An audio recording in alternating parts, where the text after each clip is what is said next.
¿Qué tal? Buenos días. Saludos de Sergio Barbosa en nombre de la gente que hace posible Herrera en COPE en este viernes 31 de julio de 2020.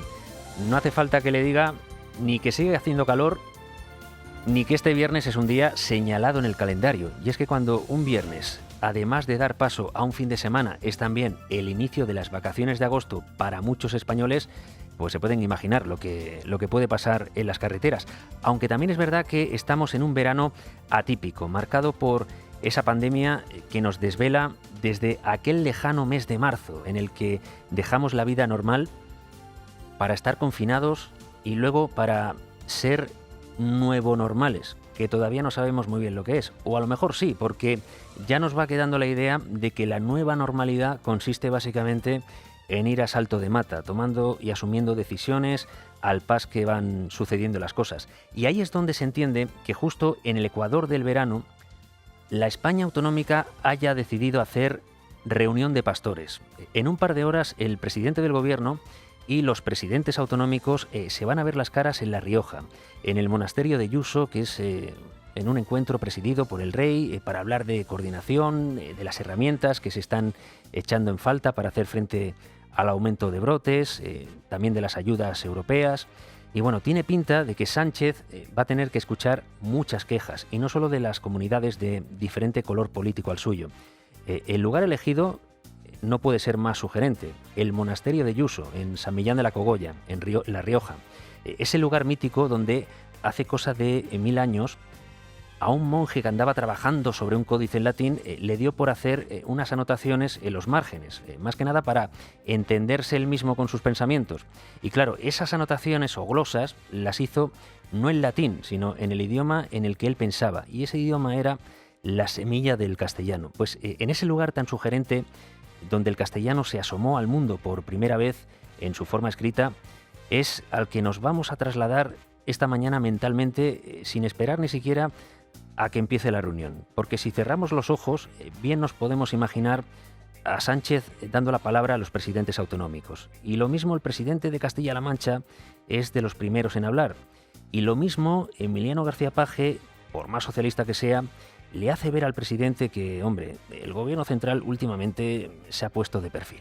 Si se estableció un criterio de cogobernanza, no es una palabreja que me guste demasiado, pero bueno, de cogobernanza, en la época del estado de alarma, no podemos pasar de 100 a 0, ni de 0 a 100 de golpe, en el que simple y llanamente confiemos demasiado en que las cosas se van a ir arreglando. Esta semana por este programa han pasado unos cuantos presidentes autonómicos, y el eco de sus palabras en estos micrófonos nos transporta a ese refectorio del monasterio riojano, donde, si volvemos a cerrar los ojos, nos imaginamos a un Pedro Sánchez tratando de vender optimismo y apuntándose la medalla de las ayudas europeas.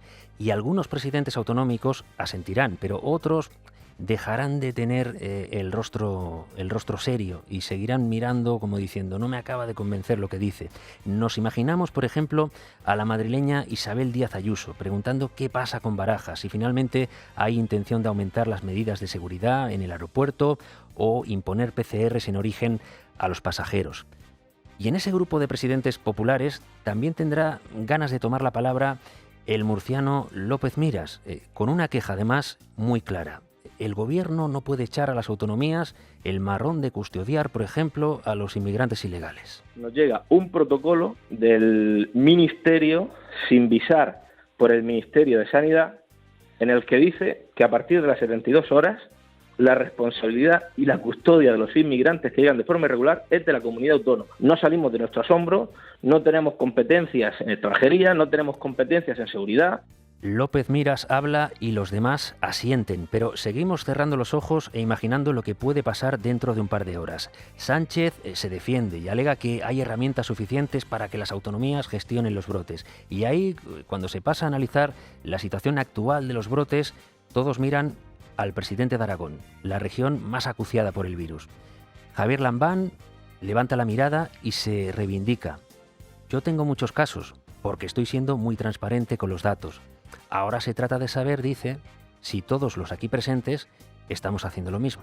En otras regiones los datos se dan de otra manera, a veces no coinciden los datos que da una comunidad autónoma con los que se dan desde el gobierno de España. Creo que lo fundamental por lo que habría que actuar así es porque la propia transparencia, insisto, es un factor de salud.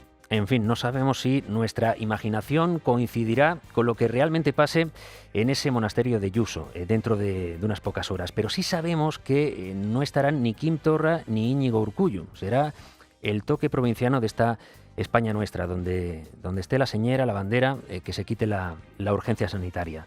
Pues nada, arrieros somos y en la necesidad y los resultados nos encontraremos, porque los contagios siguen subiendo en Cataluña y País Vasco, y porque todos los que han querido ir por libre en esto, el virus les ha acabado poniendo en su sitio. En todo caso, los datos que dicen, pues miren, la tendencia sigue siendo al alza, 1.229 casos en 24 horas y 10 fallecidos en los últimos 7 días. Los brotes ya son 410. Aún así, Fernando Simón se resiste a hablar de segunda ola en el conjunto de España. Si esa transmisión empieza a superar unos niveles, digamos, que no permitan un control, y empezamos a dejar de ser capaces de identificar los brotes y volvemos a pasar a una situación en la que identificamos desgraciadamente casos en sábana por todos lados sin poder identificar su origen, empezaremos a tener que pensar en una posible segunda ola.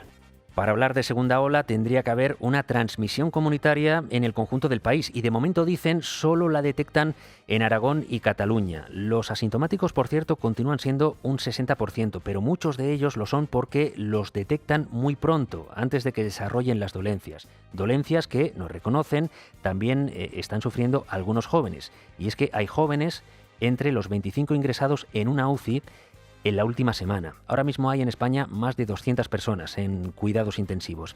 ¿Y cómo está ese parámetro que tanto inquieta o que tanto nos haría inquietar si se disparase de una manera definitiva? Es decir, la edad de los contagiados. Pues nos aseguran desde Sanidad que los contagiados siguen siendo mayormente jóvenes, con una media actual de 45 años.